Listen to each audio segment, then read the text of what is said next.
अवधूत चिंतन श्री गुरुदेव दत्त श्रीपादराजं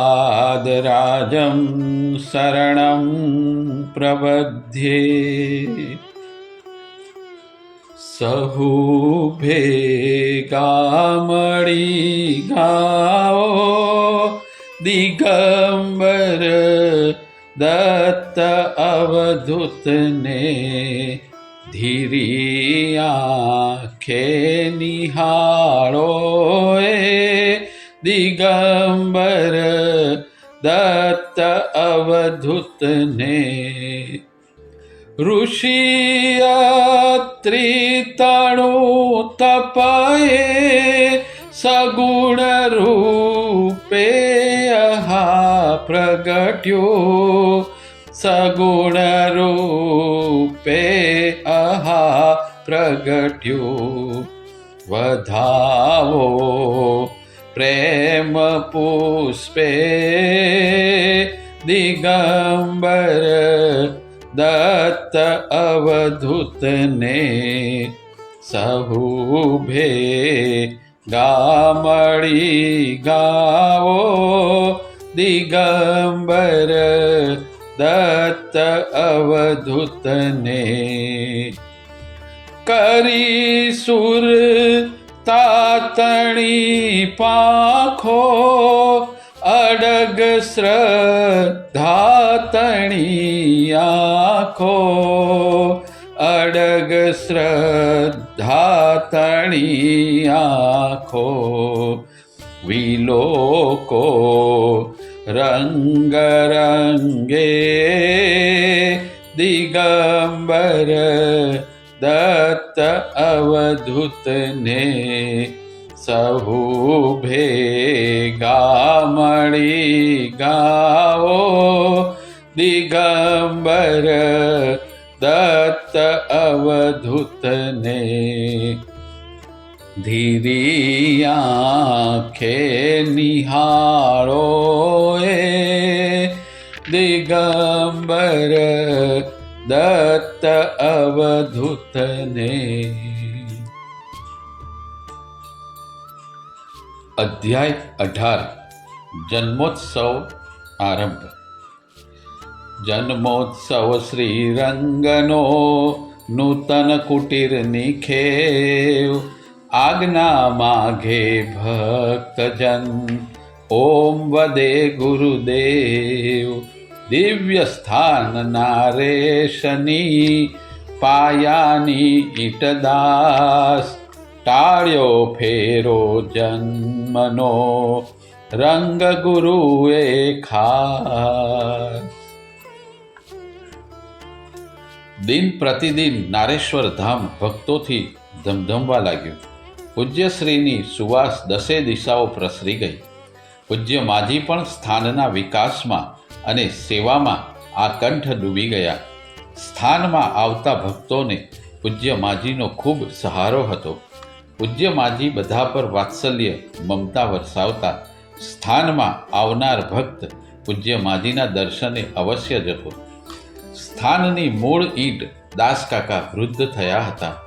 આમ છતાં સ્થાનમાં અવારનવાર અચૂક આવતા અને બધાને માર્ગદર્શન આપતા। પૂજ્યશ્રીના અહીં આવ્યા પછી લગભગ 6-7 વર્ષ તો લોકોની અવરજવર નહીવત જ હતી। કોઈ આવે તો પણ પૂજ્યશ્રી સંગ ટાળવા માટે તેને કાઢી મૂકતા। પૂજ્યશ્રીની અતિ ઉન્મત્ત સ્થિતિ દરમિયાન દાસકાકા જ તેમની સેવા ચાકરી કરી શક્યા। દાસકાકાનું આખું કુટુંબ પૂજ્યશ્રીના રંગે રંગાઈ ગયું। પૂજ્યશ્રીની દાસ કુટુંબ પર અત્યંત કૃપા હતી।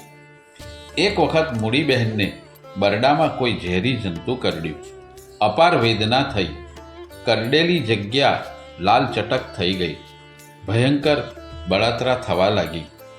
દવાઓ કરી પરંતુ ફેરફાર ના થયો। માતા રૂકમણી બહેને પૂજ્યશ્રીને વાત કરી એટલે પૂજ્યશ્રીએ કહ્યું કે રેવાની માટી પલાળી લેપ કરો અને સાથે દત્ત દત્ત એમ બોલજો। થોડા દિવસમાં બિલકુલ સારું થઈ ગયું। એક વખત દાસકાકાને ભગંદર થયું। તેને કારણે તાવ ખૂબ આવતો। શરીર ભાન બિલકુલ રહેતું નહીં। ઘણી દવાઓ કરી, છેવટે કરજણથી ડૉક્ટરને બોલાવ્યા, પરંતુ બીમારી જરા પણ મચક આપતી નહીં. હવે બધા ગભરાઈ ગયા, તેથી જીવતે જીવ પુણ્ય પણ કરાવી દીધું. પૂજ્યશ્રી આ સમયે સરખેજ હતા. મૂડીબહેનને પૂજ્યશ્રી યાદ આવ્યા. તેમણે સરખેજ પત્ર લખ્યો. જ્યારે પૂજ્યશ્રીના હાથમાં પત્ર આવ્યો ત્યારે બધા દત્ત જયંતિ ઉજવવાની ચર્ચા કરતા હતા. પૂજ્યશ્રીએ પત્ર વાંચ્યો. એક પળનો પણ વિલંબ કર્યા વગર બોલ્યા, ગુરુદેવ દત્ત, અને તત્કાળ ઊભા થઈ સીધા સ્ટેશન પર આવી રણાપુર જવા ગાડી પકડી. સાધલી ગાડી મોડી રાત્રે આવે. પૂજ્યશ્રી સાધલી ઉતરી ગયા. ઘોર અંધારું હતું. રણાપુરનો રસ્તો પૂજ્યશ્રીને જોયેલો નહીં, છતાં તેઓ સ્ટેશન બહાર નીકળીને ચાલવા લાગ્યા. તેમનાથી લગભગ 20-25 મીટર દૂર એક સફેદ આકૃતિ ચાલતી હોય તેવું તેમને લાગ્યું. પૂજ્યશ્રી તેની પાછળ પાછળ ચાલ્યા. બરાબર રણાપુરની ભાગોળ આવી અને એ આકૃતિ અદૃશ્ય થઈ ગઈ. પૂજ્યશ્રીએ મનોમન પ્રણામ કર્યા અને દાસકાકાને ઘેર પહોંચી ગયા. દાસકાકાને બેભાન હતા. પૂજ્યશ્રીએ દાસકાકાને સ્પર્શ કર્યો. દાસકાકાના શરીરમાં ચેતન આવવા લાગ્યું. સહેજ જાગૃત થયા અને પૂજ્યશ્રીને પ્રણામ કરી બોલ્યા, ગુરુદેવ દત્ત. પૂજ્યશ્રી બોલ્યા, દાસ, દેવની સેવા કરવાની તમારી નિષ્ઠા સાચી હશે તો 1-2 દિવસમાં બેઠા કરી દેશે. ચિંતા ના કરશો. હવે હરતા ફરતા ના થાવ ત્યાં સુધી હું અહીંયા જ રહીશ, ક્યાંય જવાનો નથી. અને 2-3 દિવસમાં જ દાસ એકદમ સ્વસ્થ થઈ ગયા. અને દાસકાકાએ ત્યાર પછી એક નહીં પણ ઘણી બધી જયંતીઓમાં દેવની સેવા કરી. એક વખત મૂડીબહેનને ભયંકર બીમારી લાગુ પડી. લગભગ બેભાન થઈ ગયા. આંખે દેખાતું બંધ થઈ ગયું. પાણીનું ટીપુય ગળા નીચે ઉતરતું નહીં. નાડી એકદમ નબળી પડી ગઈ. તેઓ માડ એકદમ અસ્પષ્ટ રીતે પૂજ્યશ્રીનું નામ બોલવા લાગ્યા. દાસકાકાએ બાજુમાં જ બેઠેલા ચુનીલાલ સોનીને પૂજ્યશ્રી પાસે મોકલ્યા. ચુનીલાલ બરાબર 9 વાગે સ્થાનમાં આવ્યા. તે વખતે માંડવા ગામના ગિરધરભાઈ આવ્યા હતા. ચુનીલાલે માડીને બધી વાત કરી એટલે પૂજ્યશ્રી બોલ્યા, સવાર કાઢશે, કાંઈ ચોક્કસ નહીં કહી શકાય, નાડી તૂટતી જાય છે. પૂજ્યશ્રી તે જ વખતે ચુનીલાલ સાથે રણાપુર જવા નીકળી ગયા. રાત્રે 12 વાગે તેઓ રણાપુર પહોંચ્યા. પૂજ્યશ્રીએ જોયું કે મૂડીબેન બેભાન જેવા હતા. પૂજ્યશ્રીએ જાતે મોસંબીનો રસ કાઢ્યો અને પીવા માટે આપ્યો, પરંતુ તે ગળે ના ઉતર્યો. એટલે પૂજ્યશ્રી બોલ્યા, તેને શાંતિથી સૂઈ રહેવા દો. પછી પૂજ્યશ્રી સૂઈ ગયા. સવારે 4 વાગે પ્રાતઃકર્મ પરવારી સ્નાન કરી પાણીને મંત્રીને આપ્યું. પાણી ગળે ઉતરી ગયું અને 2-5 મિનિટમાં જ મૂડીબેન ભાનમાં આવ્યા અને તેમણે ખૂબ જ અશક્ત હાથે પૂજ્યશ્રીને પ્રણામ કર્યા. પછી બોલ્યા, મોદીજીને તાર કરી બોલાવો, મારે તેમની સાથે ખાનગી વાત કરવી છે. મૂડીબહેનને ખાતરી થઈ જ ગઈ હતી કે હવે તેઓ આ માંદગીમાંથી ઉઠશે નહીં. દાસકાકા બોલ્યા, મોદીજીનું શું કામ છે? જે કહેવું હોય તે મને કહો. મારા પર વિશ્વાસ નથી. જરૂર જણાશે તો ચોક્કસ તાર કરીશ. પળ 2 પળ શાંત રહી થોડું વિચારી લઈ મૂડીબહેન બોલ્યા, મારા પલ્લામાંથી શ્રી ગુરુલીલામૃત છપાવવા માટે ₹500 આપવા છે. દાસકાકા મૂડીબહેનની લાગણી જોઈ ગળગળા થઈ ગયા. તેઓ બોલ્યા, મૂડી, તું કહે છે તેમ ₹500 આપી દઈશ, પરંતુ પૂજ્યશ્રી કહે છે કે તને કાંઈ થવાનું નથી. મૂડીબહેને બપોર પછી થોડો મોસંબીનો રસ લેવા માંડ્યો. પૂજ્યશ્રીએ બપોરે ભિક્ષા લીધી. ત્યારબાદ વધેલું દહીં, ખીચડી અને ઘી આપવા કહ્યું. એટલે દાસકાકા બોલ્યા, બાપજી, આટલા તાવમાં ઘી કેવી રીતે અપાશે? વળી ખાટું દહીં ખાશે તો તાવ વધી જશે. એટલે મૂડીબહેન બોલ્યા, બધું જ દહીં મૂકી દો, ખીચડી નહીં ખવાય તો પણ દહીં તો ખાઈ જ જઈશ. દાસે પૂજ્યશ્રી સામે જોયું એટલે પૂજ્યશ્રી બોલ્યા, દાસ, ગભરાવ છો શું? અવધૂત ઘરમાં છે, ત્યાં સુધી દેવનું નામ લઈને ઝેર આપશો તો પણ કાંઈ થવાનું નથી. હજુ તેમને જવાનું જ નથી. હજુ તો બંને હાથે દેવની વેઠ કરવાની છે. દાસકાકાએ દહીં, ઘી મૂકી દીધું. મૂડીબેન બધી ખીચડી ખાઈ ગયા. સાંજ સુધીમાં એકાદ બે ડગલા ચાલ્યા અને ધીમે ધીમે સ્વસ્થ થઈ ગયા. દાસકાકાના શરીર પર વૃદ્ધાવસ્થાને આક્રમણ કર્યું. હવે કિલ્લો જર્જરિત થઈ ગયો હતો. શક્તિ સાવ હણાઈ ગઈ હતી. એટલે તેઓએ નારેશ્વર અને અવધૂત બાપજી સિવાય કોઈનો પણ વિચાર કરવાનું બંધ કરી દીધું. મોટા ભાગનો સમય નારેશ્વર જ રહેતા અને બધું ધ્યાન રાખતા.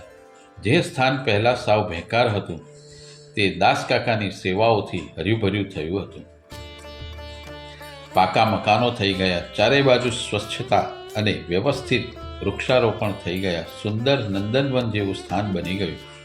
હવે તો દિન પ્રતિદિન ભક્તોની મેદની જામતી. ભજન કીર્તન વેદ મંત્રોની દિશાઓથી ગાજવા માંડી. 18 વર્ણના લોકો ભક્તિભાવથી તરબોળ થઈ સ્થાનમાં આવવા લાગ્યા. પૂજ્ય માજી પણ સ્થાનમાં આવીને સ્થિર થઈ ગયા. હળધૂત કહીને જે બાવાને વિઘ્ન સંતોષી લોકો તુષ્કારી નાખતા તે બાવો આજે અવધૂત થઈને આધ્યાત્મ અંબરમાં સોળે કળાએ પ્રકાશતો હતો. આ બધું નિહાળતા નિહાળતા દાસકાકા આનંદ વિભોર બની જતા. લાકડીના ટેકે ચાલતા ચાલતા સ્થાનમાં આમ તેમ લટાર મારતા. કરચલી પડી ગયેલા મોં પર અંદર ઉતરી ગયેલી આંખોની બહારની કિનારી પર એકાદ આંસુ ઉભરી આવતું. લીમડાની નજીક ઊભા રહીને ધોતિયાને છેડે ચશ્મા કાઢી આંખ લૂછતા અને પાછા ધીમા ડગલે ચાલવા માંડતા. નવા સવા આવેલા ભક્તો દૂરથી એકબીજાને તેમની ઓળખાણ આપતા ધીમેથી કહે, પેલા દાસકાકા છે. તેમના શબ્દો અહોભાવથી તરબળ હોય. સંવત 1936ની દત્ત જયંતિ દાસકાકાની હૃદયની ઈચ્છા અનુસાર 2 જોડી વાજા અને ચોઘડિયા સાથે ખૂબ જ દબદબાપૂર્વક ઉજવાઈ. દાસકાકા આ જોઈ આનંદ ઘેલા થઈ ગયા. તેમની આંખોમાંથી ઘડીએ ઘડીએ હર્ષાશ્રુ નીકળી જતા. બધાને વિદાય આપતા પૂજ્યશ્રી બોલ્યા, ડોસાની છેલ્લી ઈચ્છા પૂરી થઈ. દેવે સ્થાનમાં વાજા વગડાવ્યા અને ચોઘડિયા બેસાડ્યા. હવે દાસ આવતી જયંતિ ભાગ્યે જ જુએ. હવે તમે બધા તેમની જવાબદારીઓ માથે લેવા માટે તૈયાર થઈ જાઓ, નહીં તો પસ્તાશો. અને ખરે જ સંવત 1996ની ગુરુ પૂર્ણિમાને દિવસે દાસકાકાની તબિયત ખૂબ જ લથડી. આમ છતાં પૂજનમાં તો બેઠા. થોડા દિવસ પથારીવશ થયા અને પાછા સારા પણ થઈ ગયા. એક વખત પૂજ્યશ્રી લીમડા નીચે બેઠા હતા. ભક્તો આજુબાજુ બેઠા હતા. જ્ઞાન ગમ્મત ચાલતી હતી. ત્યાં એક ભક્તે કહ્યું, બાપજી, આપ આપની આત્મકથા લખો તો કેવું? પૂજ્ય બાપજી બોલ્યા, કેમ? ભક્તો કહે, ભક્તોને માર્ગદર્શન મળે તે માટે. એકાદ બે પળ પૂજ્યશ્રી બોલ્યા નહીં. બધા ભક્તોની આંખો પૂજ્યશ્રી સામે ચોંટી ગઈ. પછી પૂજ્યશ્રી બોલ્યા, કાગળ પેન્સિલ લાવો. પેલો ભક્ત તો ખુશખુશાલ થઈ ગયો. તેણે તો બીજી જ પડે ખિસ્સામાંથી પેન્સિલ અને બાજુમાં જ બેઠેલા એક ભક્ત પાસેથી નોટબુક લઈ લીધી અને લખવા માટે તૈયાર થઈ ગયો. બધા ટટ્ટાર થઈ એક ધ્યાન બની ગયા. પૂજ્યશ્રી બોલ્યા, લખો. જેમ દુનિયામાં માણસ આવે છે, પશુ પંખી જીવજંતુ બધું જન્મે છે, જીવે છે અને મરે છે, તેમ આ શરીર પણ જન્મ્યું, જીવ્યું અને મરશે. પૂર્ણવિરામ. પૂજ્યશ્રી બોલતા બંધ થયા. ભક્તો કાંઈ સમજ્યા નહીં એટલે પૂજ્યશ્રી બોલ્યા, મારી આત્મકથા પૂરી થઈ. આ વખતે પણ બધાની ટ્યુબલાઇટ મોડી મોડી ઝબકી. બધા સહેજવાર પછી પૂજ્યશ્રીની આ ગમ્મત સમજ્યા એટલે બધા ખડખડાટ હસી પડ્યા. લખનારો ભક્ત તો હજુય ના સમજ્યું. તે તો બાઘાની જેમ આમ તેમ જોવા લાગ્યો. પછી પૂજ્યશ્રીની ગમ્મત પામી જતા શરમાઈ ગયો. આ પ્રસંગ પછી ભક્તોને પૂજ્યશ્રી ક્યારે જન્મ્યા, ક્યાં અભ્યાસ કર્યો વગેરે જાણવાની ઈચ્છા થઈ. પૂજ્યશ્રીને તો પૂછાય જ નહીં અને કોઈ પૂછે તો વાત ઉડાડી જ દેતા. તેથી દિવેરના નાથાભાઈ, ચતુરભાઈ, મીઢોળના પ્રભાશંકર વગેરે પૂજ્ય માજીને મળવા ગયા. માજી પાસે વાત કરતા પૂજ્યશ્રીનો જન્મ કારતક સુદ 8મ પર નોમને સોમવારના રોજ ગોરજ સમય થયો હતો. તે દિવસે ગોપાષ્ટમી હતી. બસ આ ભક્તોને આટલી જ જરૂર હતી. બધા પ્રભાશંકરને ઘેર પહોંચી ગયા. જૂના ટીપણા કાઢ્યા અને ઉથલાવા માંડ્યા. આમ કરતાં કરતાં છેક સંવત 1955ની કારતક માસની સુદ પક્ષની 9મીનો દિવસ પૂજ્યશ્રીનો જન્મદિવસ હતો તેમ નક્કી થયું.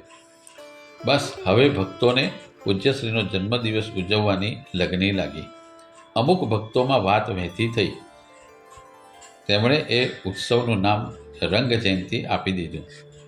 દિવેરના ભક્તો, દાસકાકા તથા બીજા ભક્તો પૂજ્યશ્રીને મળવા ગયા. દાસકાકા બોલ્યા, બાપજી, આપની જન્મ જયંતિ ઉજવવાની દિવેરના ભક્તોની ઈચ્છા છે. પૂજ્યશ્રી બોલ્યા, જન્મ જયંતિ કોની? મારી? મને જ મારી જન્મ તારીખ ખબર નથી, તો પછી કોની ઉજવશું? ભક્તો બોલ્યા, બાપજી, અમને ખબર છે. બાપજી કહે, કઈ તારીખ છે? ભક્તો કહે, કારતક સુદ 9મી સંવત 1955 અને ગોપા અષ્ટમીનો દિવસ, બરાબર ને? પૂજ્યશ્રી ચમકી ગયા અને અર્થસૂચક મલકાયા. તેમને થયું કે આ લોકો કાચા નથી, પરંતુ તરત જ જરા કડક ભાષામાં બોલ્યા, એવી જયંતીઓ ઉજવવાની કોઈ જરૂર નથી. એવા નાટકો મારે નથી કરવા. 2-4 પળ સુધીનો બધાના મોં સિવાઈ ગયા, પરંતુ પછી નાથાલાલ ખૂબ નમ્રતાથી બોલ્યા, બાપજી, આપણે તો તેની જરૂર ના જ હોય, તેની તો અમને ખબર છે, પણ અને બણ એવા કોઈ ઉધામા કરવાના નથી. ઘેર જઈને ભગવાનનું નામ લો. બાપજી કડક શબ્દોમાં બોલ્યા. એટલે પ્રભાશંકર બોલ્યા, બાપજી, જયંતીનું નામ અને પ્રભુ સ્મરણનું કામ એ તો અમારો આશય છે. આપના જન્મદિવસે ભક્તો ભક્તિમાં તરબોળ થશે તે ઓછું છે? બાપજી પાસે આનો કોઈ જવાબ ન હતો. કોઈની પણ ભાવનાને તેઓ ઠેસ પહોંચાડી શકતા ન હતા. કોઈ પણ ભક્તને તેઓ ભાવના પ્રમાણે સંતોષ આપતા.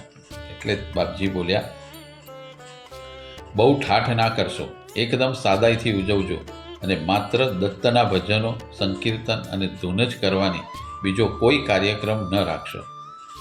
નાથાભાઈ આનંદમાં આવી ગયા અને બોલ્યા, હા બાપજી, આપ કહેશો તેમ જ થશે. આપની પહેલી જયંતિ દિવેરમાં ઉજવાશે. બાપજી માત્ર ઓમ બોલ્યા. સંવત 1997ના કારતક સુદ 9ને દિવસે પૂજ્યશ્રીની પ્રથમ રંગ જયંતિ દિવેર ગામમાં ધામધૂમથી ઉજવાઈ. નાથાભાઈ, શંકરભાઈ તથા બીજા ભક્તોએ ખૂબ જ ઉમંગભેર આખા પ્રસંગને ઉજવ્યો. કરનાળીના વેદમૂર્તિ નાથાભાઈ શાસ્ત્રી અને બીજા બ્રાહ્મણોએ વેદ મંત્ર ઘોષથી આખું ગામ ગજવી નાખ્યું. આખું ગામ ભક્તિ રસથી તરબોળ થઈ ગયું. તે સમયના રાજપીપળાના રાજજ્યોતિષી શિવપ્રસાદ વિશ્વનાથ જોશીએ બાપજીની કુંડળી બનાવી અને વાંચી. દાસકાકા છેક રણાપુરથી ચાલતા દિવેર પૂજ્યશ્રીના દર્શને આવ્યા.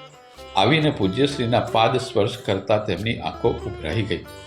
પૂજ્યશ્રીએ તેમનો હાથ પકડી પોતાની પાસે પાટ પર બેસાડી દીધા અને બોલ્યા, દાસ, આવા શરીરે શું કામ આવો છો? દાસકાકા કહે, બાપજી, આપના દર્શને તો ગમે તેવું શરીર હોય તોય આવું. બાજુમાં ઉભેલા નાથાલાલ બોલ્યા, બાપજી, દાસકાકા છેકથી ચાલતા આવ્યા છે. પૂજ્યશ્રીએ સહેજ ઠપકાના સ્વરમાં કહ્યું, દાસ, ડમણું લઈને આવવું હતું ને, શું કામ ચાલતા આવ્યા? ઘડપણમાં ક્યાંક ઠેસ વાગે તો પગ ભાગે. દાસકાકા કહે, અરે બાપજી, પગ ભાગે તો સાધવાવાળો મારો ગુરુ 100 વર્ષનો બેઠો છે, પછી મને શી ચિંતા? અને બાપજી, તીર્થના દર્શન કરવા તો ચાલતા જ જવાય ને. આ સમયના દાસકાકાના મોં પરના ભાવ અકથ્ય હતા, અવર્ણનીય હતા. તેમની આંખોમાંથી સંપૂર્ણ સમર્પણ ભાવ નીતરી રહ્યો હતો. પૂજ્યશ્રીએ વાત બદલતા કહ્યું, હવે પાછા કોઈના ડમણિયામાં જજો અને જ્યાં સુધી હું આવવાનું ના કહું ત્યાં સુધી દત્ત જયંતિ માટે નારેશ્વર ના આવશો. રણાપુર છોડશો નહીં. સાંજ પડી, ઉત્સવની સમાપ્તિ થઈ. બધા ભક્તો વિખરાયા. નારેશ્વરમાં દત્ત જયંતિની ઉજવણી તાડામાર તૈયારીઓ થવા માંડી. આખું ધામ ધમધમી ઉઠ્યું. દાસકાકાનું મન ઉછાળવા માંડ્યું. તેમને નારેશ્વર વહેલા જવાનું મન થઈ ગયું. તેમણે પોતાનું પગરણ વગેરે આગળ મોકલાવી દીધું. ભાતાના ડાબલા પણ નારેશ્વર મોકલી દીધા. તેઓ 1-2 દિવસમાં નીકળવાની તૈયારી કરતા હતા. ત્યાં જ તેમને માદગીએ અચાનક ઘેરી લીધા. હવે શરીર સાવ નંખાઈ ગયું. દાસ સમજી ગયા કે હવે અંતકાળ નજીક છે, એટલે તેમણે ગુરુદેવનું સ્મરણ ચાલુ રાખ્યું અને દાસ કાકા પળ વિપળમાં ગુરુ ધ્યાનમાં લીન થઈ ગયા. પૂજ્યશ્રી તે વખતે માંડવાના છગન માળીના ભાણેજ વિઠ્ઠલ માળીને ત્યાં ચાંદોદ ખાતે હતા. ચાંદોદમાં ગામે ગામથી લોકો તેમના દર્શને આવતા હતા. રોજ ભજન, કીર્તન અને ધૂનની રમઝટ ચાલતી હતી. ચાંદોદની આજુબાજુના ગામડાઓને ગુરુદેવનું ઘેલું લાગ્યું હતું. બધા કામ ધંધો, ખેતીવાડી મૂકીને પૂજ્યશ્રીની નિશ્રામાં હાજર થઈ જતા. એક દિવસ સિનોરમાં ચંદનબહેનને ત્યાં પૂજ્યશ્રીને આમંત્રણ આપવા તેમનો દીકરો જીવણલાલ અને બીજા ભક્તો આવેલા. એ જ અરસામાં દાસ કાકા મરણ પથારીએ છે તેવા સમાચાર લઈને દિવેરથી નાથાભાઈ રામદાસ પટેલ ગાડું લઈને ચાંદોદ આવ્યા. નાથાભાઈને જોઈ પૂજ્યશ્રી ચમક્યા. તે જ પળે ગાડામાંથી કૂદીને નાથાભાઈ પૂજ્યશ્રી પાસે પહોંચી ગયા. પ્રણામ કરીને નાથાભાઈ બોલ્યા, બાપજી, દાસ કાકા છેલ્લી ઘડીઓ ગણે છે, આપને યાદ કરે છે. એક પળનો પણ વિલંબ કર્યા વગર પૂજ્યશ્રીએ સિનોરના જીવણભાઈને બોલાવ્યા અને કહ્યું, મારે તાત્કાલિક રણાપુર જવું પડે તેમ છે, તેથી હું સિનોર આવી શકીશ નહીં. તમે મારી ખુરશી તથા સાથેની ભજન મંડળીને નાવડીના રસ્તે સિનોર લઈ જાઓ. વહેલી સવારે કોઈ રોકે નહીં તેવા વિકટ ગાડા રસ્તે તેઓ રણાપુર પહોંચી ગયા. પૂજ્યશ્રીને આવેલા જોઈ દાસ કાકાની આંખો જોઈ પડી. તે જ સમયે ધોધમાર વરસાદ પડવા માંડ્યો. દાસ કાકાએ પૂજ્યશ્રીને કોઈ તકલીફ ના પડે એટલે ઘરના બધાને ઉપરા છાપરી સૂચનાઓ આપવા માંડી અને જ્યારે ખાતરી થઈ ગઈ કે પૂજ્યશ્રીને હવે કોઈ તકલીફ નહીં પડે એટલે શાંત થયા. પૂજ્યશ્રીએ એકવાર દાસ કાકાને કહેલું કે તમારી અંતિમ પળોમાં હું ગમે ત્યાં હોઈશ તો પણ આવી જઈશ. તે પ્રમાણે પૂજ્યશ્રી સમયસર આવી ગયા. પૂજ્યશ્રી દાસ કાકાના માથા પાસે બેઠા. થોડી વારે પૂજ્યશ્રી બોલ્યા, દાસ, હવે પ્રભુ સ્મરણમાં જ લીન રહો. જયંતીનો કોઈ વિચાર કરશો નહીં. ત્યાં બધું બરાબર છે. પછી પૂજ્યશ્રીએ દિવેરના ચતુરભાઈ થાણેદારને કહ્યું, થાણેદાર, હવે હું નારેશ્વર જાઉં છું. તમે દાસના દાઢો પાણી વગેરે અંતિમ ક્રિયા પતી જાય ત્યાં સુધી અહીં હાજર રહેજો અને બધાને માર્ગદર્શન આપજો. ત્યારબાદ પૂજ્યશ્રીએ મૂડીબહેનને તથા રૂકમણીબહેનને જરૂરી સૂચનાઓ આપી અને નારેશ્વર જવા નીકળી ગયા. દાસ કાકા ખૂબ જ ગંભીર થતા હતા. તેમણે મૂડીબહેનને બોલાવ્યા અને પૂજ્યશ્રીના લખેલા ભજનો એક પછી એક ગાવાની સૂચના કરી. મૂડીબહેને ખૂબ જ ભાવપૂર્વક આંખમાં આંસુ સાથે ભજનો ગાવા માંડ્યા. દાસ કાકા ભજનોના ભાવમાં તલ્લીન થઈ ગયા અને છેલ્લે દત્તાત્રેય કૃષ્ણ હરે પાહી પાહી મામ એ ભજનમાં પ્રાણને લીન કરી દઈ પાહી પાહી મામ એમ 3 વખત ઉચ્ચારીને તેઓ ગુરુદેવમાં ભળી ગયા. સંવત 1997ના કારતક વદ 13ને બુધવારની રાત્રે 10 વાગે દાસ કાકાએ દેહ છોડ્યો. આ એ જ દિવસ હતો જ્યારે મહારાષ્ટ્રના સંત શિરોમણી જ્ઞાનેશ્વર મહારાજ નિર્વાણ પામ્યા હતા. મારા હૈયા કેરો હાર, મારા હૈયા કેરો હાર, દત્ત એક અવધૂત, એક અવધૂત, દત્ત એક અવધૂત. મારા હૈયા કેરો હાર, મારા હૈયા કેરો હાર, દત્ત એક અવધૂત. ભક્તોના સંકટ જોઈ સ્મરતાવે જે ધાઈ, ભક્તોના સંકટ જોઈ સ્મરતાવે જે ધાઈ, એવો કો બીજો દયાળ, એવો કો બીજો દયાળ, દત્ત એક અવધૂત. મારા હૈયા કેરો હાર, મારા હૈયા કેરો હાર, દત્ત એક અવધૂત. ગુરુદેવે સવારે જ્યારે એમનો નશ્વર દેહ અગ્નિદેવને સોંપાયો ત્યારે નારેશ્વરમાં ગુરુવારના ભજનોની ધૂન ચાલુ હતી. નારેશ્વરમાં હાજર એક એક ભક્તની આંખો ચોઈ પડી. નારેશ્વરના એક એક ઝાડ પાને દાસકાકાને મૌન શ્રદ્ધાંજલિ આપી. દાસકાકાએ આખી જિંદગી દાસ્ય ભક્તિમાં વિતાવી જીવન જીવી જાણ્યું અને મૃત્યુ પણ ભલભલા સંતોને શરમાવે તેવું હતું. દાસકાકા આખી જિંદગી ઘસી નાખીને નારેશ્વરના વિકાસમાં અને પૂજ્યશ્રીની સેવામાં પાયાની ઈંટ સમાન બની ગયા. ગમે તેવા સુંદર મહેલમાં પાયાની ઈંટનું મહત્વ ખૂબ હોય છે. એ પાયાની ઈંટના આધારે જ આખો મહેલ ઊભેલો હોય છે. પાયાની ઈંટ ક્યારેય દેખાતી નથી, છતાં તેના વગર મહેલ ઊભો રહી શકતો નથી. સ્વયં પૂજ્યશ્રીએ દાસકાકા માટે 1997ની ગુરુદ્વાદશીએ દિવસે લખ્યું છે, દાસકાકાને ચાલે ગયે ઘણો વખત થઈ ગયો, પણ એ યાદ ના આવતા હોય એવો દિવસ ભાગ્યે જ આથમતો હશે. એમના વગર અહીં અંધારું છે.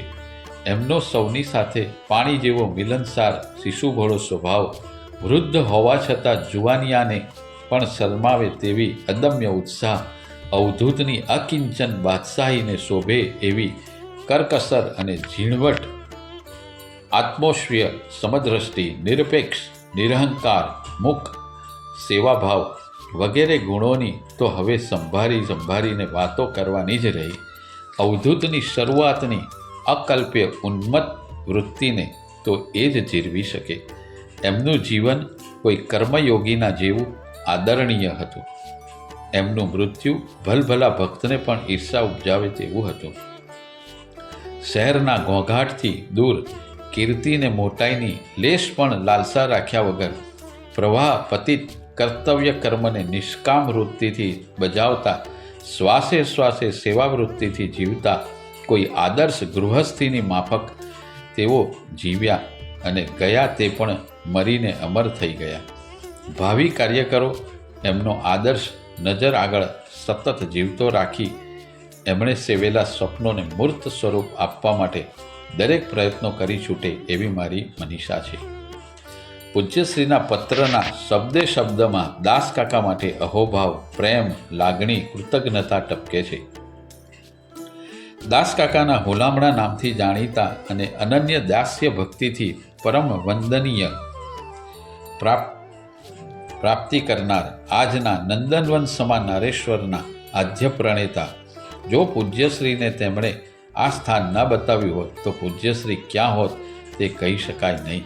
નારેશ્વરના અણુએ અણુમાં વ્યાપી જનાર અને તેના પાયાની પ્રથમ ઈંટ બની ધરબાઈ જઈ જીવન સાર્થક કરીને ભવોભવના બંધન કાપી નાખનાર દાસકાકાએ ગરીબીની રેખાઓથી પણ ખૂબ નીચી સ્થિતિએથી જીવનની ઉન્નતિ કરી આજની આત્મવૈભવની ઉત્તમ સ્થિતિ પ્રાપ્ત કરી. રણાપુરના નરસિંહ સોનીને બાળકો ન હતા, તેમ સિસોદરાના કાનજીભાઈને દત્તક લીધા. કાનજીભાઈ ખૂબ ગરીબ હતા.